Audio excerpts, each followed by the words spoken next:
Dieu travaillait à l'accomplissement de son dessein depuis les temps anciens. Lorsque Dieu racheta son peuple de la servitude et de l'affliction en Égypte, il envoya 10 plaies sur Pharaon et les Égyptiens pour que son peuple fût libéré, pour le faire sortir d'Égypte afin qu'il serve son dessein.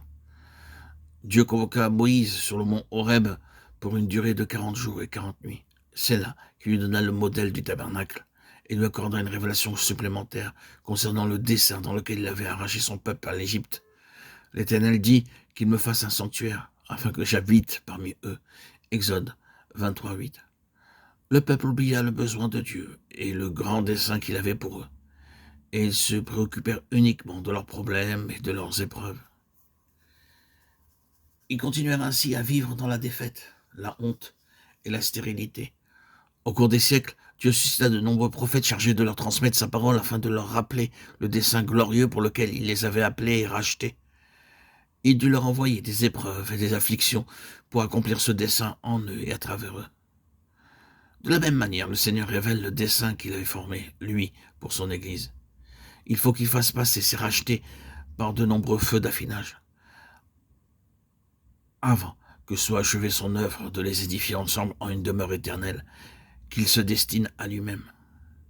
Bien que nous parlions souvent de l'Église, beaucoup d'entre nous ne savent pas ce qu'elle est effectivement, ou la part que nous y avons. L'Éternel montra à David le modèle du temple qui devait être construit à Jérusalem, lequel n'était qu'une ombre de la maison de Dieu, ou église que le Seigneur Jésus-Christ lui-même était en train de construire. Matthieu 16:18, Hébreux 8:5, Hébreux 9:11.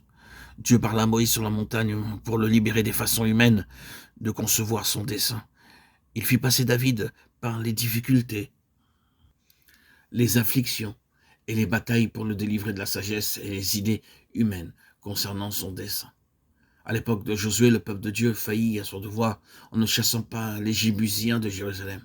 Lorsque le Seigneur leur donna en possession le pays de Canaan tout entier, il leur ordonna de chasser les 7 nations à cause de leurs abominables pratiques païennes. Cependant, les Israélites permirent aux Jébusiens de demeurer dans la position la plus forte de la cité. Des années plus tard, lorsque David devint roi à Jérusalem, ceux-ci le tournèrent en dérision, tant ils étaient sûrs d'eux-mêmes. Lorsque le roi David et ses hommes marchèrent contre leur ennemi, ceux-ci s'écrièrent: « À moins que tu ne déloges les aveugles et les boiteux, tu n'entreras pas ici », pensant qu'ils ne pourraient être vaincus.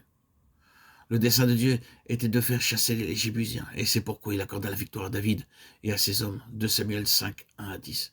C'est seulement lorsque celui-ci régna sur toutes les tribus d'Israël et devint le vrai roi de Sion que Dieu lui manifesta sa volonté à ce propos.